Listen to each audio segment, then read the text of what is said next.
Good evening, everyone. This is another installment of Paranoia Art on Tessel's Monthly, a more casual space than our usual ones where we take curators, collectors, and creators and talk to them about their craft, but also talk to them about the philosophy and their perspective on the technology that influences the art. This week, we're going to be talking about AI art on-chain and off-chain with Ira Greenberg and Ganbrood. Good evening, gentlemen. Good Good evening. evening, Good Paranoia. evening. Thanks for having us. My name is actually pronounced Ira. Ira, I'm sorry. No worries. No worries. Good to And know. and I'm actually Ganbrood. It should be brood, right?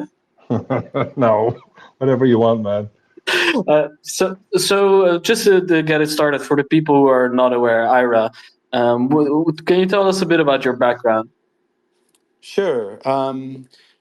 So I was originally, I still am, but I was originally trained in painting. My background was all in traditional studio arts, both my BFA and MFA in painting. And then right out of school, though, I got into computing and quickly got fascinated with kind of the inner workings of the thing and started coding soon after that. And then got very involved in the sort of early Flash ActionScript community, eventually processing and produced some books in processing, and then started this journey of working in academia, sort of spreading the word to art departments, etc. And then it's my career has basically been, in academia, but then moving back and forth between drawing, painting, computation, and it's just AI really captivated me because in many ways brought these backgrounds together in a way that I was sort of struggling with for a long time. So I'll probably leave it there. Right, and just like I was curious, I saw that you also wrote one of the first books on processing. Was that Yes. in like the very early stages? Yeah, it was real early. Yeah, at the same time, Casey and Ben were working on their book too, and actually was lucky to kind of have early meetings with those guys. And yeah, I had the story goes, actually I had approached Friends of Ed, the publisher, about doing an action script book, and was messing around with processing and did a fair amount of Java at the time. And we just decided to try, no, there hadn't been a book out yet, so we decided to do this book on processing, and then things kind of took off from there. Yeah, look where we are now with processing. It's been a pretty crazy ride since crypto. Bas, could you tell us a little bit about your background and how you got to AI, I guess? Yeah, sure. I was always in different forms of visual storytelling and applied arts. I started out my career as an assistant in special makeup effects for film. So prosthetics and the works, sculpting and all physical. And I then became a model maker for museums. So I built like dinosaurs and insects, big insects, small dinosaurs, tabletop, from different kinds of plastics and resins, airbrushing, and that was the time when 3D became accessible to mortals, so to speak. Hollywood was already doing Jurassic Park, and suddenly it was people were able to do 3D animation on desktop computers, and so I kind of jumped into that then. That was the early 90s. I did 3D and compositing and special effects for about 10 years, maybe a little longer. And then I became art director for Sony PlayStation. I did that for like 3 years, and at the same time, I was a little bit fed up with 3D animation, and I just felt that there was lacking something. I wanted to work more with humans and I just felt it was a pretty cold medium, and that, that's very, very personal. Of course, it isn't a cold medium, but it just didn't fit me right. And I have always been looking for more stuff to dive into. And at that point, I was just fed up with 3D, and I started to photograph. And I never got into photography when it was analog because of the whole learning curve and the way that wasn't. I just felt that that wasn't for me. But the visual storytelling and well, I was doing Photoshop for at least 5 or 6 years professionally before suddenly these digital cameras came on the market, and I just picked one up and started photographing, and I really fell in love with that profession, and then I did that for another 12, 13 years, and I thought I was um, completely left the whole CG scene and the synthetic images. And somebody just said, "Did you try this new software with AI that's called Art Breeder?" And I started doing that, and I haven't done anything since. So that's about 5 years ago. Wow. And so you said you had like issues, or not an issue, but like a feeling of the CG stuff being a bit cold, and the warmth of the photography and the people. Like on a scale from the coldness of the CG and the warmth of the photography, where does AI land for you? Um, Well, the good thing about synthetic images through neural networks and what we are doing now is that they touch every medium, every skill I've ever learned. Everything is there, and it all blends together. It's in a fluent, latent space, and that's what really attracts me because it doesn't. It's just purely about the way humans perceive images and the stories they tell, and it seamlessly blends painting and drawing to sculpture, photography, and film and video games and everything that is. And I absolutely love that about it. Yeah, and just to kind of in the same vein, Ira, for you, like generative systems, processing, simple geometric shapes, and then AI, like fully fledged human-like forms and environments. Like, how does that difference translate to you? Yeah, no, I loved what Ganbrood was saying because, um, I felt like I was searching for something to integrate a bunch of different impulses because of my background coming so much out of studio art. That was always sort of in the backdrop. I couldn't forget what had happened over the last couple hundred years and the impact of a lot of that work, as well as the sort of process of sort of the kind of, for lack of a better term, the human latent space when you're standing in front of a canvas and dealing with this viscous, chaotic material, and then how do you translate all that experience into computation, which is fairly rigid interface, and it was progressing to this kind of basically undo redo kind of infinite state where we would never have any chaos in the system. So it just there was always this kind of weird disconnect in how it was being engineered, but at the same time there was this kind of generative force to it that was super fascinating to me. So I was searching really for a way to sort of touch the code in a way like that I was touching physical materials.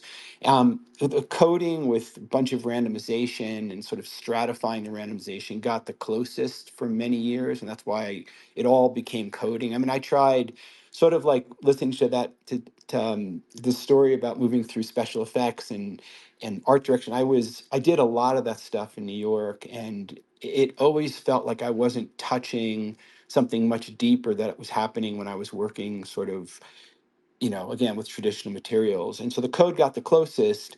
But even that, at some point I sort of stopped coding for a couple of years and went back to just drawing with charcoal and painting and realized how much I was missing sort of that kind of engagement.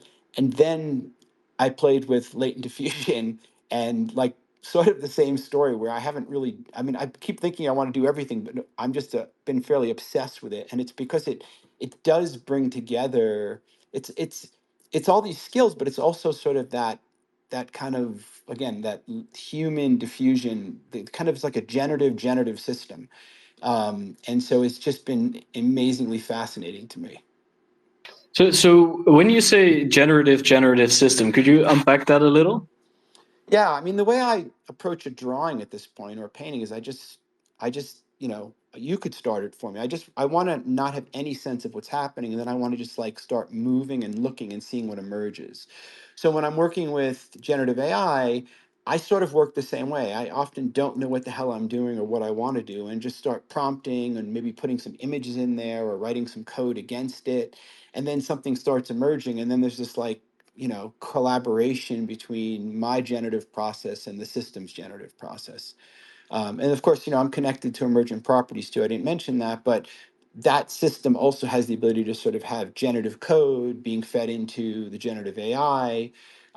So it's just the levels of generativity are fascinating to me. Yeah, I actually have a question later on mprops, because I've seen your involvement in the platform, and also the amount of experimentation that you're doing is just incredible. I love that kind of fractal work that you did. So I had one question just generally for you both, because for me, it was the moment you mentioned before, it was latent diffusion. I think it was the first version of DALL-E, and I sort of had a click moment at that time. Was there a moment in like your experimentation where you made an artwork or something came up and you're like, oh wow, now it clicks. I can really make something with this. I have that all the time. I mean, I can, of course, I have some milestones in my work, things that I made, and you're just staring at your screen and thinking, okay, this is it. But that happens again and again. And the cool thing about what Ira also said, this whole thing of working in collaboration with a machine that is, I won't call it intelligent, but it's definitely inspirational in many ways. And I always call it my synthetic muse, and we're these transhumans that grew up with machines and with computers, and I really love the fact that there is so much depending on chaos and coincidence when working with these systems, and the serendipity of things just flowing together in a very natural way. And for me, it's very, very inspirational. And that was one of the biggest problems that I always had. I think I always wanted to be an artist, but I was always obstructed because there's nothing that frights me more than a blank canvas. And that's where that's why photography was such a great thing to start with at one point, because if you do reportage and documentary photography, you already have something to start with. The only thing you have to do is capture the images, and AI works very similar. Yeah, it reminds me of the philosopher Heidegger, when he talks about nature in waiting, and the idea that like our usage of technology is based on the nature being in waiting, and it's kind of on standby, and you're just accessing it. With AI, I have this strange feeling like you're entering into a world that doesn't even physically really exist, but it's still in waiting somewhere in the realm of fantasy almost. Ira, go ahead. I'm sorry. No, it's okay. That was really fascinating. Yeah, no, I was thinking when Gabriel was talking that we're sort of like decentralized cyborgs. That's what we've kind of become. But for me, again, one of the problems, of my background and early aspirations was I was quite aware that because we don't have a guild sort of atelier model anymore, where we start training at 6 years old in the studio and copying or the master of the studio, our sort of rendering skills. There's many aspects of it that we're just not developed in the contemporary world because of all these other things happening. But I still had this kind of passion for that tradition, and so in AI, in many ways, it kind of levels the playing field. So when I first started feeding some of my drawings into the AI, what I got back were variations, often better than what I had done, which was really exciting. I mean, it was a little startling, but it was also really exciting because I had this really strange feeling after doing this for a while that I was somehow communing, back a couple hundred years ago, hanging out with these kind of people in the guild. I don't know. It was like like an augmentation to myself, right? And I just was shocked at how what came out of that experience was so unpredictable. And at the same time, I could sort of, it almost feels like you can intuitively prompt, right? I don't know if Ganbrood has this experience, but when I teach it, I talk to the work with students and they'll ask me really specific questions like, how'd you get that detail or something? It's not a very intellectual process for me. It's sort of similar to painting. I'm just kind of, it's almost like a strange type of poetry where you sort of have this hunch that some term or pattern of terms or repetition of terms will lead to something, and then surprisingly it gets there or it gets somewhere else, but it's still really interesting. I think that's one of the most paradoxical things of working with AI, is that as soon as you start to approach this thing in a rational way, at least I don't get anywhere. I really, really need to really dive into my intuition and start from there, and almost trying to turn off my brain and just try to feel which way I want to go. So my process is always very unpredictable, and I just need to find my zone, my flow, and that's it's again very similar to photography, although. Of course, you can say, okay, I got this story, I got this script, and this is what I want to build. But the actual work has to be done in a very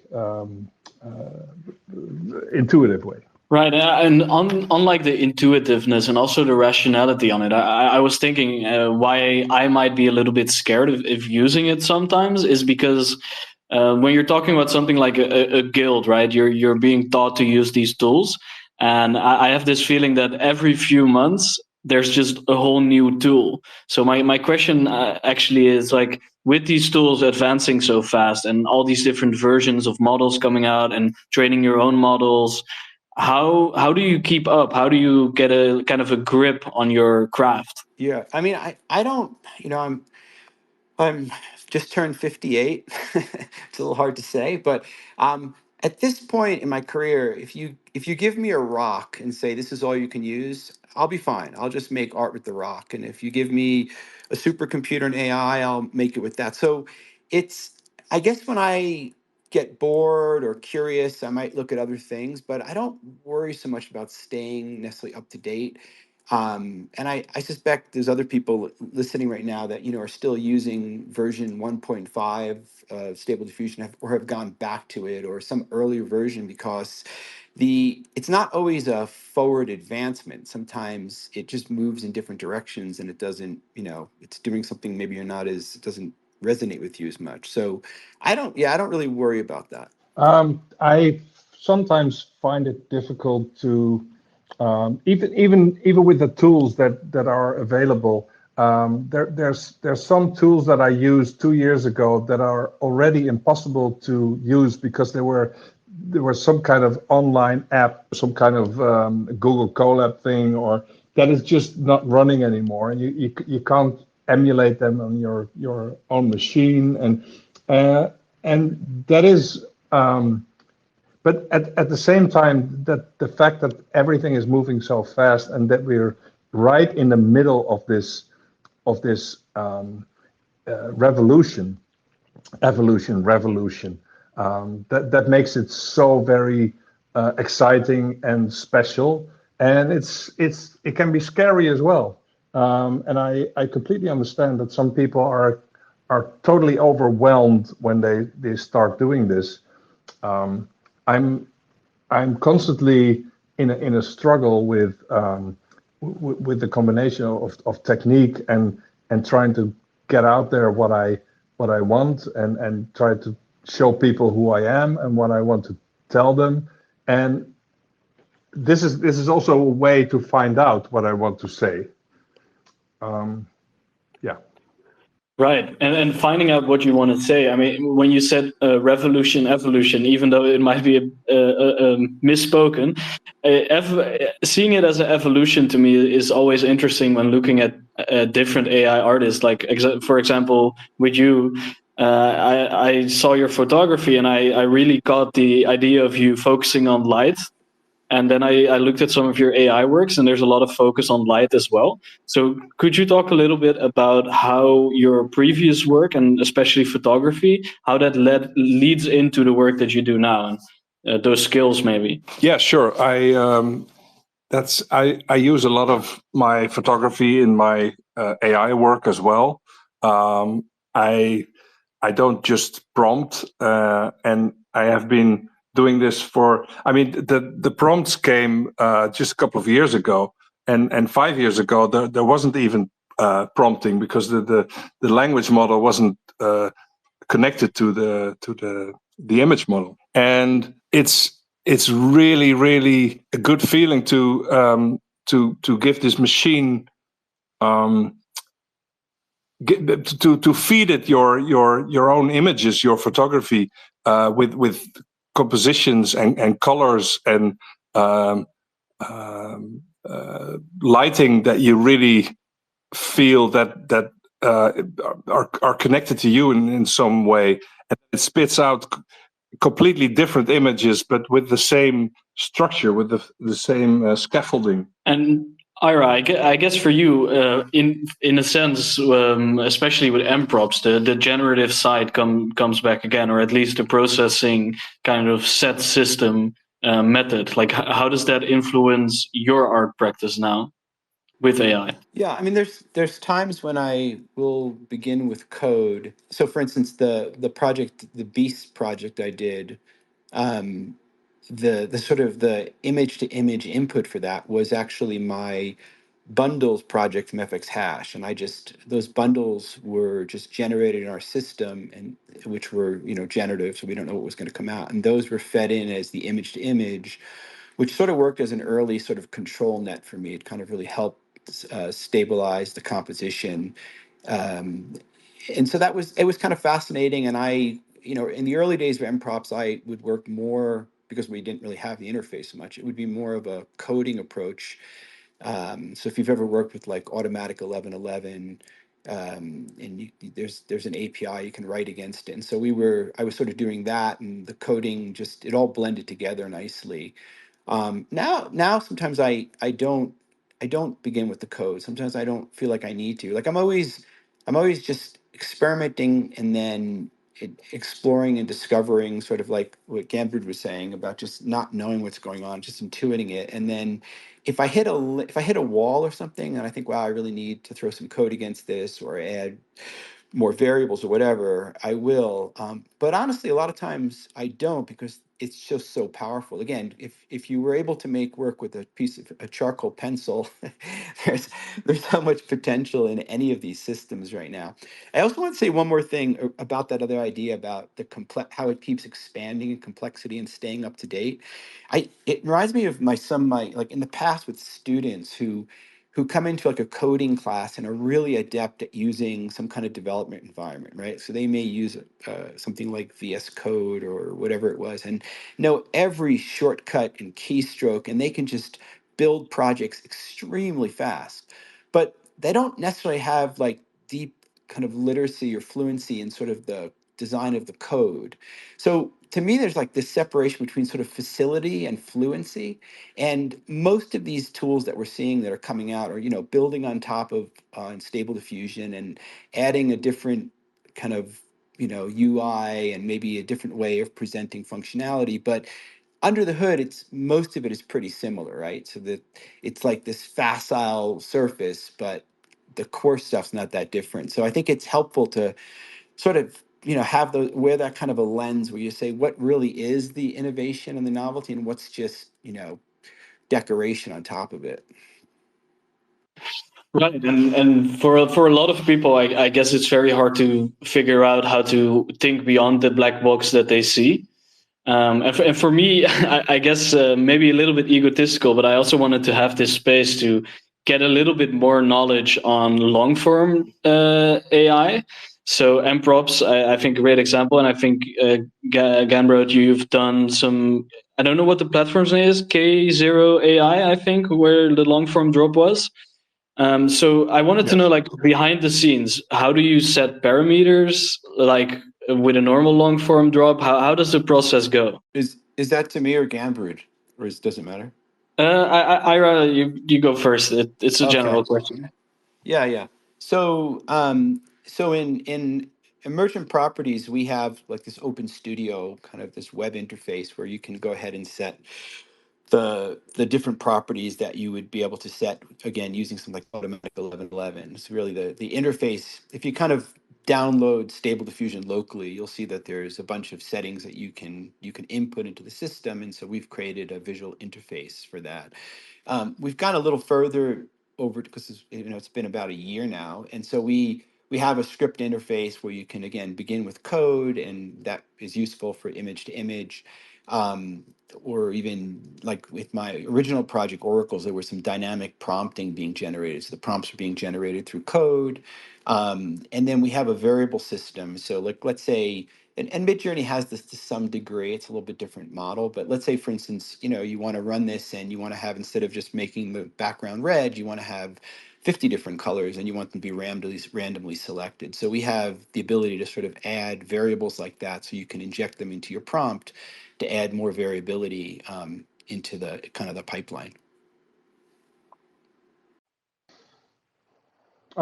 Yeah, I don't code, none whatsoever. But I feel that if there's enough parameters in software, and especially the combination of different programs, that the possibilities are so endless that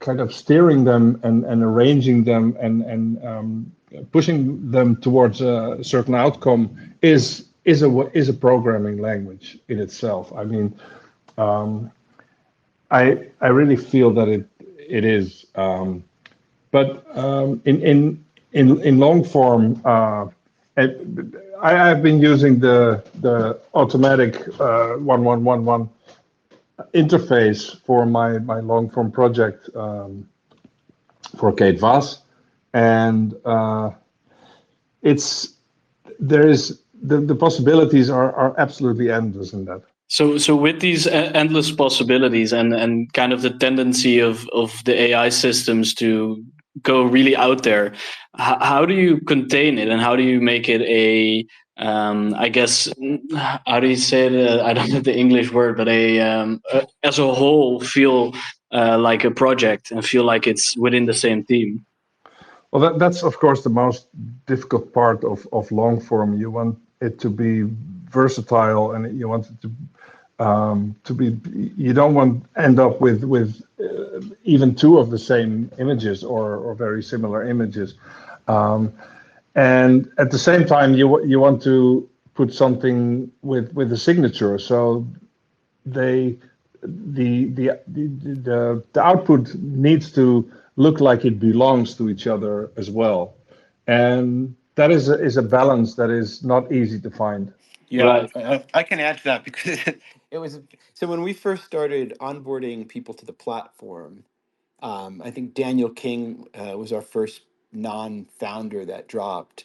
Um, that was a real interesting conversation because there's this kind of letting go. And so what I learned with my project, because I was the kind of the guinea pig with the oracles, was that when I was happy with the whole collection that I was seeing, I probably hadn't gone far enough. And so I was pretty close to dropping, and my partner Emil, who's a really accomplished artist, and he looked at the work. He's like, "Yeah, there's something that lost some energy from like an earlier iteration." And what had happened was I was so worried about these extreme edge cases that I landed up killing some of the generative potential.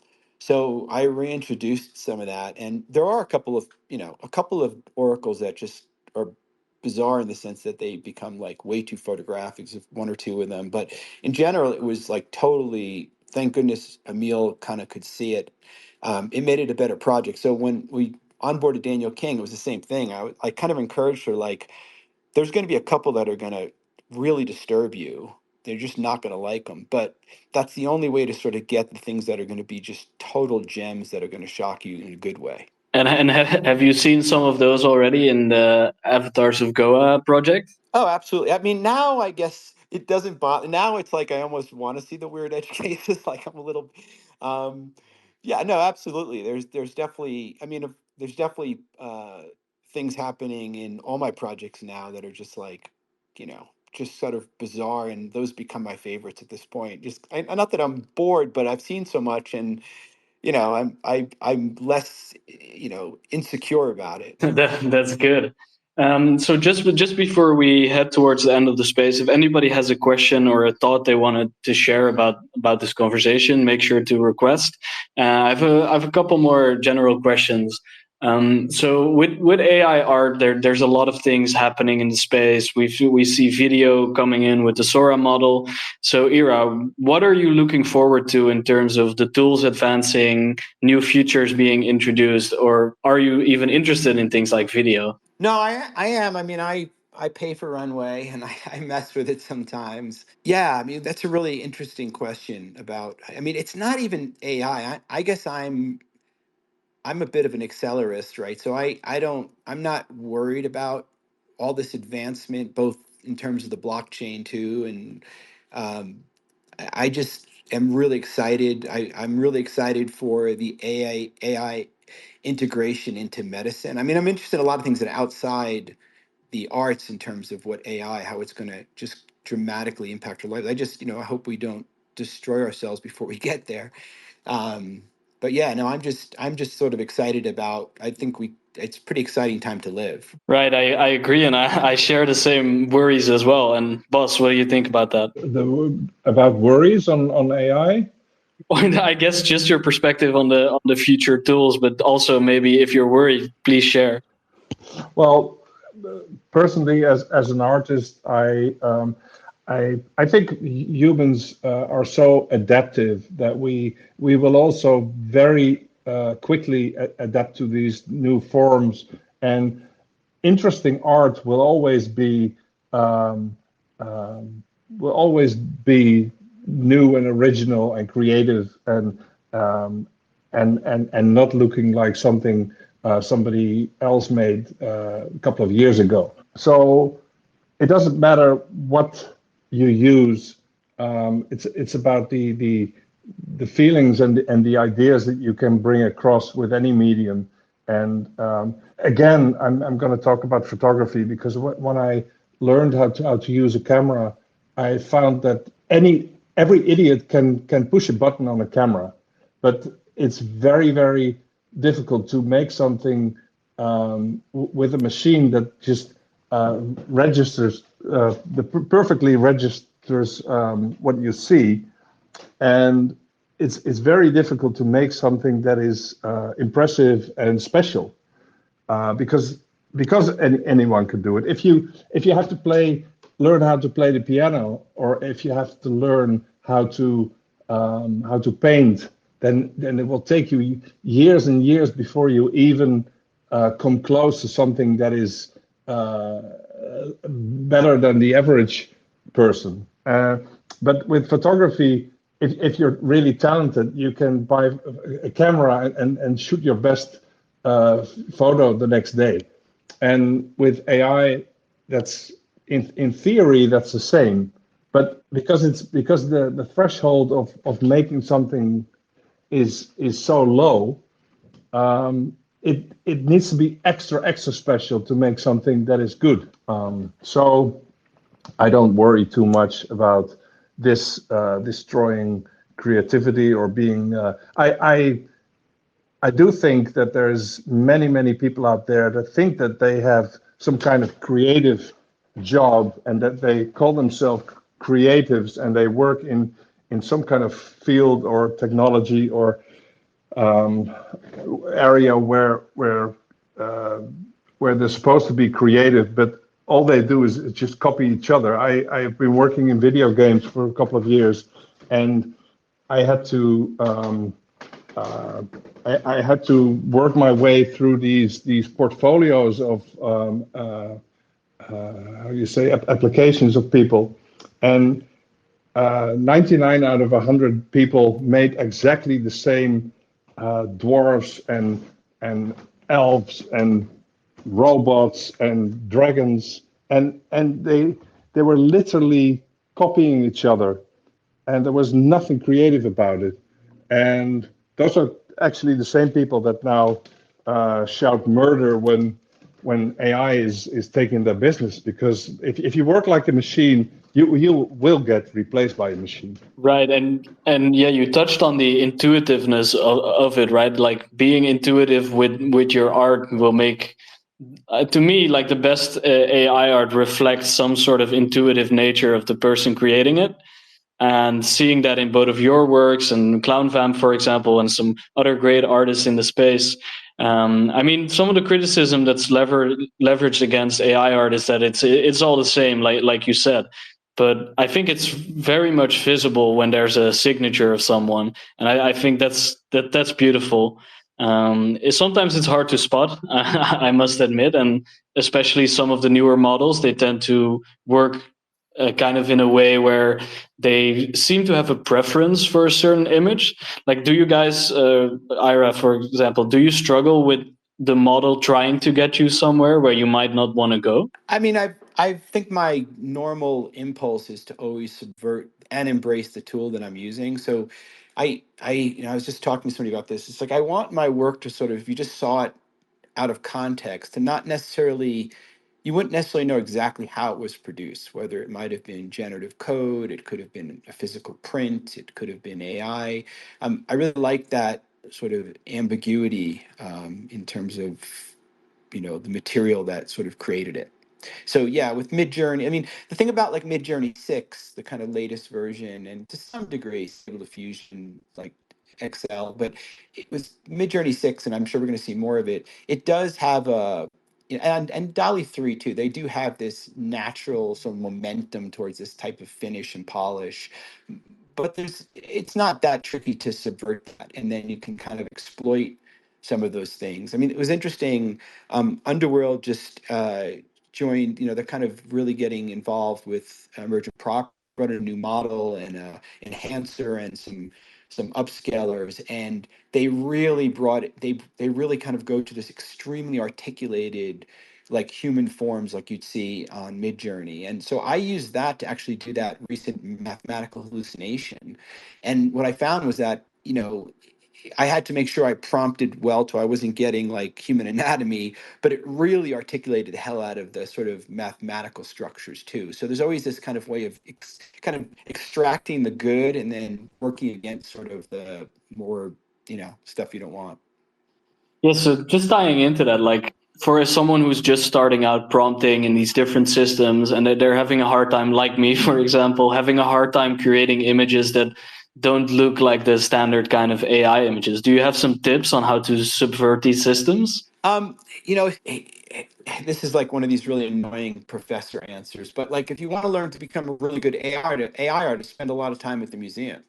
It's not the AI, it's not the coding, it's the years of staring and dissecting Pierots and Cezannes and those things. I think that give me the foundation to know what to do to subvert. And I don't know what it would be like approaching these kinds of tools without that background, because that's what I trust. You know what I mean? It doesn't matter whether I'm using charcoal or camera or the AI. I have this kind of bedrock, like a formal bedrock that I kind of measure things against. And I see this with the students all the time, is that there's this question of like, how do I push this further? And that's a hard thing to teach, because it's not really about a technique or a system. It's really about this deep inner thing you have inside that you need to express, some kind of inner impulse against your life experience, right? I see you agreeing, Buzz. Yeah, he's totally right. I I always advise people to try to kind of break the system instead of trying to follow it. And it's something you can, of course, first you have to learn a little bit how the system works before you can break it. But try to hack the system. Try to draw outside the lines. Try to see what you can get out of it that doesn't look like what everybody else is doing. And Midjourney is a horrible way to do that, because Midjourney is built in a way that Midjourney will always choose the nice picture instead of the weird stuff that you want to do. But it's possible in Midjourney. But I think using stuff like Stable Diffusion and constantly changing models and just trying to mess about with the whole thing and trying to fuck it up a little, that really helps. Certainly that has always helped me, and you will never get anywhere when you just do what other people do. So yeah. Just my two takeaways from that: get some life experience and do some experimentation with these tools. So as we're heading towards the end of this space, we have one more request from Matthew, who either has a thought or a question. I'm going to pull him up. Matthew? Oh, I think he just left the space. Okay. I think we don't have any more questions. I want to thank you, Ira. I want to thank you, Ganbrood. This was very thoughtful and very... I think I learned a lot, and I'm going to experiment with these systems again. And if you have anything to plug, a project or something coming up, feel free to do so at the end of the space here. But otherwise, have a good evening, everyone. Yeah, thanks so much for having me. I love this, and I loved getting to finally talk to Ganbrood, because we've actually never, I think, had a physical conversation. Yeah, I do have I'll just plug a drop with Gazelle on Tuesday. It's 6 p.m. Greenwich Mean Time. It's a very limited edition. There'll just be like literally a handful of pieces, but I'm sort of excited about that project, Cyberstructure. So thanks. Yeah, same here. I wanted to say, like, literally what you just said, Ira. We have been crossing paths for a while now, and never really talked. But I hope to see you live one day. And this was great. Thank you, Lars. I have lots of things coming up, but there's not actually something that I want to say right now. So it's all going to be a surprise.